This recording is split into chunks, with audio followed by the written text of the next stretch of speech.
शारीरिक मानसिक तौर से थक गए हैं। ना कोई सामाजिक राजनीतिक आधार बचा है, ना कोई टीम बची है, ना कुछ कहने के लिए बात बची है। पिछले 6 महीने में नीतीश कुमार ने एक भी कोई सार्थक स्टेटमेंट दिया हो किसी विषय पर तो हमको सुना दीजिए। महत्वाकांक्षा भी है कि आगे भी और सीएम महत्वाकांक्षा तो रहती है आदमी की। वो तो जो डेथ बेड पे है उसकी भी महत्वाकांक्षा है। जिसको डॉक्टर ने कह दिया कि आपको मरना है उसको भी जीने की महत्वाकांक्षा है। महत्वाकांक्षा तो व्यक्तिगत बात है। प्रशांत जी, कल शाम 5 बजे आप बैठे थे, इतनी ठंड में आप बैठे हुए हैं अभी भी, सुबह भी दूसरा दिन है आज। हाँ, चल रहा है। कोई सुनने वाला नहीं है। किसको कह रहे हैं कि सुनने वाला नहीं? मतलब आप बैठे हुए हैं, आपकी फरियाद या आपकी आप आवाज उठा रहे हैं? कोई फरियाद नहीं कर रहे। हम फरियाद करने नहीं बैठे। आपने जो मुद्दे उठाए हैं उस पर कोई सुनवाई कहीं हो रही है? जब होगी तो आपको पता चलेगी। पहले जो सुनवाई पिछले 10 साल से नहीं हुई है वो 10 घंटे में कैसे हो जाएगी? 10 बरस से जो सुनवाई नहीं हुई है वो 10 घंटे में कैसे हो जाएगी? उसके लिए तो पेशेंस रखना पड़ेगा। लंबी लड़ाई के लिए लोगों को तैयार होना पड़ेगा। क्या हो गया? सरकार आखिर सुन क्यों नहीं रही? इतनी तरह से आंदोलन हो रहा है, हर तरीके से आंदोलन हो रहा है, बंद हो रहा है, चक्का जाम हो रहा है, आपका आमरण अनशन चल रहा है, फिर भी सरकार कोई नहीं सुन रहा है। नहीं, ये तो सरकार अपना चरित्र दिखा रही है। ये कोई बहुत बड़े बहादुरी का काम थोड़ी ना है। आप लोग तो ऐसे बता रहे हैं जैसे सरकार कितना मजबूती से खड़ा है। अरे भाई, ये तो विनाश काले विपरीत बुद्धि। आदमी जब सत्ता के नशे में, अहंकार में उसकी बुद्धि मत मारी जाती है तो ऐसा देखने को मिलता है। इसमें क्या है? अपने ही नागरिकों को पिटवाना, उसकी बात न सुनना, बच्चों को या जो भी आवाज़ उठा रहा है उससे बात न करना, ये कोई मजबूती और बहादुरी का परिचायक नहीं है। अब चुनावी वर्ष में इस तरीके का अगर बोले व्यवहार सरकार का, नुकसान हो सकता है। मेरे भाई, 2020 के चुनाव के पहले कोविड में सरकार इतनी ही मजबूती से खड़ी थी कि हम लोगों की मदद नहीं करेंगे। लोग करा रहे थे, चिल्ला रहे थे, लोग गाड़ियों की मांग कर रहे थे, लोग घर वापस आना चाह रहे थे और सरकार, आप लोग की समझ से सरकार के कान पे जू नहीं रहेगा। लोगों को बड़ी परेशानी हुई, लेकिन उस परेशानी का असर क्या हुआ? जब 2020 में चुनाव हुए तो जनता ने नीतीश कुमार को पूरा सबक सिखाया। ऐसा सबक सिखाया कि अभी तक करा रहे नीतीश कुमार। जो इस राज्य की सबसे बड़ी पार्टी होती थी उसको 42 विधायक पर ला दिया और ये मजबूर किया। भले वो जोड़ तोड़ करके किसी तरह मुख्यमंत्री बने हुए हैं, लेकिन नीतीश कुमार का प्रॉपर राजनीतिक मानमर्दन जो हुआ 2020 में, उसका एक बड़ा कारण था कि 2020 के कोविड के त्रासदी के दौरान लोगों की भावनाओं का, लोगों के परेशानियों के का सरकार ने संज्ञान नहीं लिया। तो अभी जो सरकार कर रही है, आपको ऐसा लग रहा है कि सरकार बड़ी मजबूती से लोगों की आवाज़ को दबा रही है, उनको मार रही है, सरकार को चिंता नहीं है। लोगों के पास तो लोकतंत्र में ये अवसर 5 साल में एक बार आता है, लेकिन जब आता है तो लोग सही से दवाई करते हैं। अभी आप 10 महीने लोगों को परेशान करेंगे, 4 दिन मारिएगा, लाठी मारिएगा, बच्चों को मार रहे हैं, जिसको भी मार रहे हैं उसके शरीर में 5 दिन लाठी का चोट रहेगा। लेकिन जब वोट की चोट लगेगी तो कम से कम 5 साल लगेगी। फिर वो कराते और नीतीश जैसे नेताओं को अगर वो इस बार चोट लगेगा तब राजनीतिक जीवन का खात्मा। अंतिम ही है क्या कह रहे हैं आप? हम क्या कह रहे हैं तो आपको दिख नहीं रहा है? अगर जनता ने इस बार उनको उनकी जगह दिखा दी तो फिर उठने का एक बार तो जनता ने दिखाया था मौका 2014 में। भाई, यही नीतीश कुमार 14 में हारने के बाद जाकर गांव-गांव लोगों को हाथ जोड़कर सात निश्चय, ये करूंगा वो करूंगा, यही कर रहे थे ना। जनता ने जिता दिया तो फिर आज बादशाह बनकर घूम रहे हैं। तो जो वहां पर आपको सत्ता में सिंहासन पे बैठा सकता है वही उतारेगा भी। लोकतंत्र में जनता से बढ़कर कोई नहीं है, ना अफसर, ना नेता, ना मंत्री, ना मुख्यमंत्री। जनता में हाँ, ये जरूर है कि जब आप कुर्सी पर बैठे हैं तो जनता आपको असहाय दिख सकती है, कमजोर दिख सकती है, लेकिन अंग्रेजी में कहावत है, every dog has its day. आप सत्ता में बैठे हैं तो आपका आज दिन है, आप मार लीजिए लाठी, लेकिन जिनको लाठी मार रहे हो इन्हीं के दरवाजे पर जाना पड़ेगा वोट मांगने। आपकी सिंहासन की जो रिन्यूअल है वो इन्हीं बच्चों के परिवार के घरों के वोट से होना है। तो और वो बहुत दिन नहीं है, 10 महीना रह गया है, तो पूरा हिसाब होगा, उसकी चिंता मत कीजिए आप। इस साल विदाई होगी मतलब आप कहना चाह रहे हैं? भाई वो भी जानते हैं उनकी विदाई है। एक वजह उनके असंवेदनशीलता का या अहंकार का ये भी है कि उनको मालूम है खत्म हो गया कहानी, अब जितना दिन है उतना दिन है, क्या ही करना है।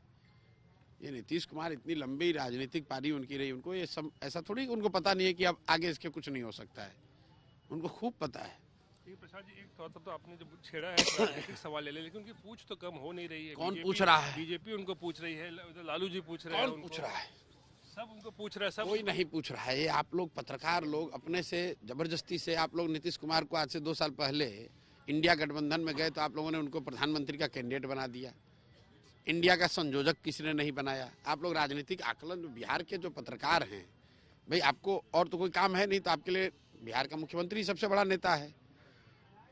आप लोगों ने हर पत्रकार ने कहा कि इंडिया गठबंधन इनको संयोजक बना देगा, प्रधानमंत्री का पद बना देगा। कुछ नहीं मिला तो वहां से भाग के फिर वापस आ गए इंडिया में नाक रगड़ के। अपने सिद्धांतों पर, बात पर, मोरालिटी पर, हर बात पर समझौता करके झुक के वापस आना, ये कोई बहुत बड़ा बहादुरी का काम थोड़ी ना है। कौन पूछ रहा है? आप कह रहे हो सब कोई पूछ रहा है, कौन पूछ रहा है? कोई नहीं पूछ रहा है। ये नीतीश कुमार ने शगुफा छोड़ा है 2 दिन से, इसलिए कि सामने विधानसभा का चुनाव है और भाजपा वालों को डराने के लिए, एक मैसेज देने के लिए कि देखो हमको सीट कम करोगे या हमारे नाम पर सहमति नहीं बनाओगे, ये एश्योरेंस नहीं दोगे कि हम ही बनेंगे मुख्यमंत्री तो हम उधर भी जा सकते हैं। ये नीतीश कुमार ये बहुत लंबा चाल चल चुके हैं और सब लोग जानता है, तो बेहद करीबी से बिल्कुल खूब जानते हैं। नीतीश कुमार सर दाहिने घुमाते हैं तो क्यों घुमाते हैं ये भी हमको मालूम है, हाथ क्यों उठाते हैं ये भी मालूम है। तो ये सब ये नाटक जो शुरू किया है कल 2 दिन से, वो पत्रकारों से खुद ही प्लांट कराकर कि लालू जी ने कहा, इन्होंने कहा, भाई लालू जी ने कहा, कल पत्रकारों ने पूछा तो नीतीश जी या उसका समर्थन कर देते या खंडन कर देते। खामोश थे। खामोश नहीं थे। क्या बोला सुन लीजिए। छोड़िए और ये सब। हाँ, क्यों? अगर मना कर देते तो भी वो काम नहीं होता, स्वीकार करते तब तो बात ही अलग हो जाती। तो उसको ऐसे लटका के रखना ताकि जब तक भाजपा के साथ सीट निगोशिएशन कंप्लीट ना हो जाए, भाजपा ही तो कहेंगे इस बार कि भाई आपको 42 विधायक है, हमारे 75 हैं, तो हम ज्यादा लड़ेंगे सीट। अब नीतीश की चिंता वो है, उनकी चिंता ये नहीं कि बीपीएससी के अभ्यर्थियों का क्या हो रहा है, उनकी चिंता है कि भैया 100 सीट इस बार भाजपा से लेंगे कैसे।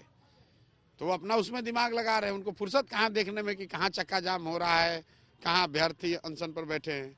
उनको चिंता है कि 100 सीट मिले कैसे और बीजेपी से ज्यादा मिले, ये भी एक चिंता। अरे भैया ज्यादा तो जीवन में नहीं मिलेगा, लेकिन भाई ये आप समझ लीजिए तो जरूर है कि शिंदे जैसा माहौल ना हो जाए महाराष्ट्र वाला। कैसे मिला, कैसे मिलेगा? 2020 में मैंने निगोशिएट किया था तो उनको एमपी में बराबर सीट मिला, विधानसभा में बराबर सीट मिली, ज्यादा कैसे मिल जाएगा? वो बराबर मिलने के लिए इतना नाक रगड़ रहे हैं। इतना भी आप लोग नीतीश कुमार को मजबूत मत बताइए, उनका कुछ नहीं है। हम उस पार्टी में को रह के चलाए हैं, उससे पहले मदद की है, इनका कुछ नहीं है। ये एक समीकरण है, दौर है। झारखंड में एक इंडिपेंडेंट विधायक मुख्यमंत्री बन गया था, मधु कोड़ा। इसका मतलब क्या कि झारखंड के वो नेता हो गए? ये एक परिस्थिति है जिसमें पिछले 3-4 साल से मोरालिटी को, राजनीतिक मर्यादाओं को ताक पर रखकर मुख्यमंत्री बने हुए हैं और वो नंबर है आ गया है ऐसा जिससे कि जिधर जाते हैं तो मुख्यमंत्री बन पा रहे हैं। 10 महीने में वो कहानी खत्म हो जाएगी। अब उस चिंता से ग्रसित हैं बेचारे बीपीएससी के अभ्यर्थियों की चिंता कैसे करेंगे? उनको दिख रहा है सामने, शारीरिक मानसिक तौर से थक गए हैं। ना कोई सामाजिक राजनीतिक आधार बचा है, ना कोई टीम बची है, ना कुछ कहने के लिए बात बची है। पिछले 6 महीने में नीतीश कुमार ने एक भी कोई सार्थक स्टेटमेंट दिया हो किसी विषय पर तो हमको सुना दीजिए।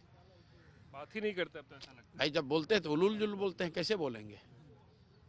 क्या बोलते हैं वो विधानसभा में पूरे दुनिया ने देखा, सबको शर्मसार किया उन्होंने। जो बोला विधानसभा में। जब भी बयान देते हैं क्या बोलते हैं वो लोग देख रहे हैं। प्रशांत जी बड़े करीब से जानते इसलिए पूछ रहे हैं, ऐसे तो नहीं थे नीतीश कुमार। भाई उम्र है, थक जाता है आदमी। हमारी उम्र हो जाएगी, हम बीमार हो जाएंगे तो आप कहिएगा भाई प्रशांत जी ऐसे तो नहीं थे। ठीक है, नहीं थे। उम्र का भी असर तो है, उम्र का असर है, केवल उम्र का ही असर है। उम्र का भी असर है। बाकी महत्वाकांक्षा भी है कि आगे भी और सीएम। महत्वाकांक्षा तो रहती है आदमी की। वो तो जो डेथ बेड पे है उसकी भी महत्वाकांक्षा है। जिसको डॉक्टर ने कह दिया कि आपको मरना है उसको भी जीने की महत्वाकांक्षा है। महत्वाकांक्षा तो व्यक्तिगत बात है, लेकिन नीतीश कुमार के राजनीतिक पराभव को लोगों ने देखा है और जो भी राजनीति को समझते हैं वो जान रहे हैं कि नीतीश कुमार का अंतिम दौर चल रहा है। तो नीतीश कुमार स्वयं भी जानते हैं इस बात को। लेकिन अगर अंतिम दौर भी चल रहा है तो हर वो कोशिश कर रहे हैं कि इसको जितना प्रोलॉन्ग किया जा सके, जितने दिन इसका लाभ उठाया जा सके उठाया जाए। प्रशांत जी आरजेडी भी तो उनको पूछ रही है, लालू जी चाहते हैं वो इधर आ जाए, मतलब उनकी आरजेडी इम्पोर्टेंस तो अपना बना के रखा हुआ है ना भाई। आरजेडी भी जान रही है कि कोई एक नहीं मिलेगा तो हार जाएंगे। अपनी ताकत नहीं रहेगी तो आप किसी को पूछिएगा। इसे लालू जी उनको न्योता दे रहे थे। भाई लालू जी न्योता दे रहे हैं कि नहीं दे रहे हैं, जाके लालू जी से पूछिए। लालू जी ने न्योता दिया है कि नहीं दिया है, तो लालू जी के साथ में तो थे ही नीतीश कुमार, क्यों छोड़ दिया? लालू जी उसी से में रोक लेते। नीतीश, देखिए एक चीज मैं आपको बता दूं और आप लोग के मतलब आपके रिकॉर्ड पे डाल देता हूं। नीतीश कुमार लालू जी के साथ जीवन में एक ही चुनाव लड़े हैं जो मैंने लड़ाया था। नीतीश कुमार लालू जी के साथ चुनाव अपने लड़ ही नहीं सकते हैं, अपने दम पर लड़ ही नहीं सकते हैं। चुनाव लड़ने के लिए उनको भाजपा की मदद लगेगी ही लगेगी। आप लोग ध्यान से देख लीजिए, नीतीश कुमार 2015 में जीवन में एक बार आरजेडी के साथ चुनाव लड़े, जो चुनाव मैंने लड़वाया था। उसके बाद नीतीश कुमार कभी आरजेडी के साथ चुनाव नहीं लड़े।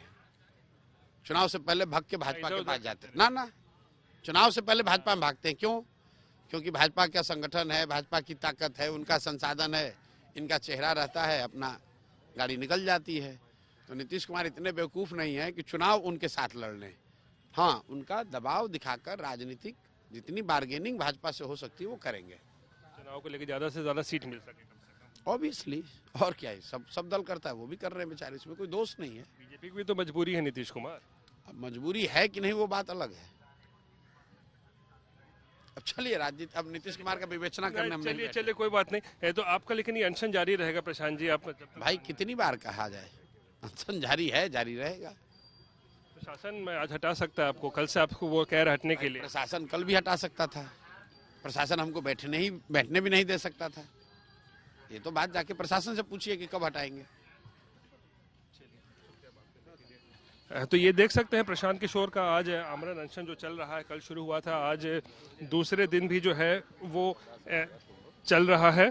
और प्रशांत किशोर का कहना है कि वो इस आंदोलन को तब तक जारी रखेंगे जब तक सरकार बात मान नहीं लेती है बीपीएससी अभ्यर्थियों की। कैमरा पर्सन दीपक कुमार के साथ रोहित सिंह।